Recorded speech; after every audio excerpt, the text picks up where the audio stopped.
പണ്ട് പറമ്പ് വൃത്തിയാക്കാൻ വരുന്ന ആളുകൾ പറമ്പിൽ ചെറിയ കുഴിയെടുക്കും. അതിലിട്ട വട്ടയിലയിലേക്ക് അമ്മ പഴഞ്ചോറും കറികളും ഒഴിച്ചു കൊടുക്കും. അവർ അത് പ്ലാവില കൊണ്ട് കോരിക്കഴിക്കുന്നത് കാണുമ്പോൾ കൊതി വരും. ഇത് പറഞ്ഞ സവർണനായ കൊതിയൻ മറ്റാരുമല്ല, BJP നേതാവും സിനിമാ നടനുമായ കൃഷ്ണകുമാറാണ്. തൻ്റെ കുടുംബത്തിൽ പണ്ടുകാലത്ത് ആചരിച്ചിരുന്ന തൊട്ടുകൂടായ്മയിൽ ഇപ്പോഴും അഭിമാനം കണ്ടെത്തിക്കൊണ്ടിരിക്കുകയാണ് കൃഷ്ണകുമാർ.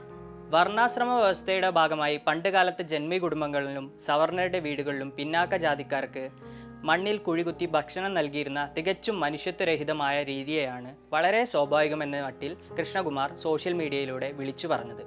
മാസങ്ങൾക്ക് മുമ്പ് കൃഷ്ണകുമാറിൻ്റെ ഭാര്യ സിന്ധു കൃഷ്ണ പങ്കുവച്ച യൂട്യൂബ് വ്ലോഗിൽ നിന്നുള്ള ഭാഗമാണ് ഇപ്പോൾ വൈറലായിക്കൊണ്ടിരിക്കുന്നത്.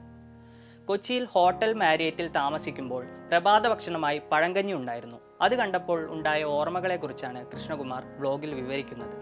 പഴങ്കഞ്ഞിയുടെ ഗുണങ്ങളെക്കുറിച്ച് പുകഴ്ത്തുന്നതിനിടെ കൃഷ്ണകുമാർ പണ്ട് തൻ്റെ വീട്ടിലെ പണിക്കാർക്ക് കഞ്ഞി കൊടുത്തിരുന്ന രീതിയെക്കുറിച്ച് സംസാരിക്കുകയും അതിൽ നൊസ്റ്റാൾജിയ കണ്ടെത്താൻ ശ്രമിക്കുകയും ചെയ്യുകയാണ്. കൃഷ്ണകുമാറിൻ്റെ വാക്കുകൾ ഇങ്ങനെയാണ്: പണ്ട് ഞങ്ങൾ തൃപ്പൂണിത്തറയിൽ താമസിക്കുന്ന കാലത്ത് പറമ്പൊക്കെ വൃത്തിയാക്കാൻ ആളുകൾ വരും. അവർ രാവിലെ വരുമ്പോൾ ഒരു കട്ടൻ ചായ കുടിച്ചിട്ടായിരിക്കും വരുന്നത്. ഒരു 11 മണിയാകുമ്പോൾ അവർക്ക് പഴഞ്ചോറ് മതി. അന്ന് അമ്മ കുറച്ച് പഴഞ്ചോറും കറികളും എടുത്തു വെച്ചിരിക്കും. പണിയെടുത്ത പറമ്പിൽ തന്നെ ചെറിയ കുഴിയെടുത്ത് അതിൽ വട്ടയിലയോ ചേമ്പിലയോ വെക്കും. അതിലേക്ക് കഞ്ഞിയും കറിയും ഒഴിക്കും. ചേമ്പില വിരിച്ച കുഴിയിൽ നിന്ന് പണിക്കാർ പ്ലാവില കൊണ്ട് പഴങ്കഞ്ഞി കഴിക്കുന്നത് ഓർക്കുമ്പോൾ ഇപ്പോഴും കൊതി വരും. 5 മാസം മുൻപുള്ള വ്ലോഗിലെ കൃഷ്ണകുമാറിൻ്റെ ഉൾപ്പുളകം കൊള്ളുന്ന ഭൂതകാല അനുഭവ വിവരണത്തിനെതിരെ കടുത്ത വിമർശനമാണ് ഉയരുന്നത്. ബിഗ് ബോസ് താരം റിയാസ് സലീം, ദളിത് ആക്ടിവിസ്റ്റ് ദിനു വെയിൽ, മാധ്യമപ്രവർത്തകൻ KJ Jacob, Dalit activist Mridradevi, doctor KP Aravindan, എഴുത്തുകാരി ശാരദക്കുട്ടി തുടങ്ങി നിരവധി പേർ കൃഷ്ണകുമാറിനെതിരെ സാമൂഹിക മാധ്യമങ്ങളിൽ രംഗത്തെത്തി. അസമത്വത്തെക്കുറിച്ച് ഇത്ര നൊസ്റ്റാൾജിയ തോന്നുന്നത് ഒന്ന് ചിന്തിച്ചു നോക്കൂ. ജാതീയതയുടെ പിന്നാമ്പുറങ്ങളിലേക്ക് ആ ടൈം ട്രാവൽ ഷോ കാണാൻ എനിക്കല്പം പോപ്കോൺ തരൂ എന്നായിരുന്നു വീഡിയോ പങ്കുവെച്ചുകൊണ്ട് റിയാസ് സലീം കുറിച്ചത്. നടൻ കൃഷ്ണകുമാർ ഒരിക്കൽ എൻ്റെ വീട്ടിലേക്ക് വരണം.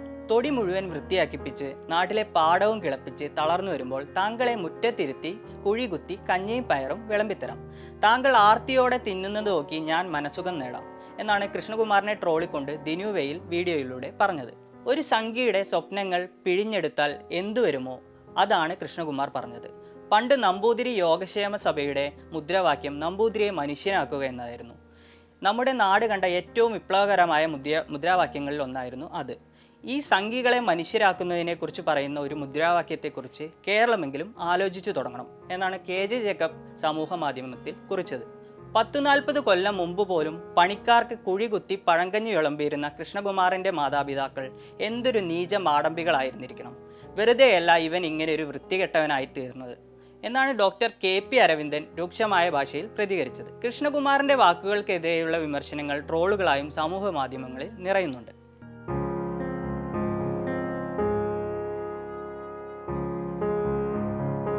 കൃഷ്ണകുമാറിനെ പോലെ പൊതുമധ്യത്തിൽ നിൽക്കുന്നയാൾക്ക് പോലും ഇക്കാലത്തും യാതൊരു ജാള്യതയും ഇല്ലാതെ ഇതെല്ലാം തുറന്നു പറയാൻ കഴിയുന്നത് ഒരു മനുഷ്യനിൽ ജാതീയത എത്രമേൽ ആഴത്തിലാണ് പ്രവർത്തിക്കുന്നത് എന്നതിൻ്റെ തെളിവായാണ് ചൂണ്ടിക്കാണിക്കപ്പെടുന്നത്. വിവേചനത്തെയും അതിക്രമങ്ങളെയും പഴമയുടെ മധുരസ്മരണകളായി അവതരിപ്പിക്കുന്നത് ഇന്നും തുടരുന്ന ജാതീയ മനോഭാവത്തിൻ്റെ ഏറ്റവും വലിയ ഉദാഹരണമാണെന്നും വിമർശകർ പറയുന്നു. വീട്ടിലെ വളർത്തുമൃഗങ്ങൾക്ക് ലഭിക്കുന്ന പരിഗണന പോലും ലഭിക്കാതിരുന്ന ഒരു വിഭാഗം മനുഷ്യരുടെ കഷ്ടതകൾ ചില സവർണ മാടമ്പികൾക്ക് ഇന്നലകളിൽ നിന്ന് റൊമാൻറ്റിസൈസ് ചെയ്യാൻ കഴിയുന്ന കേവലം ഓർമ്മകൾ മാത്രമായി പോകുന്നത് പരിതാപകരമാണെന്നും അഭിപ്രായങ്ങൾ ഉയരുന്നുണ്ട്.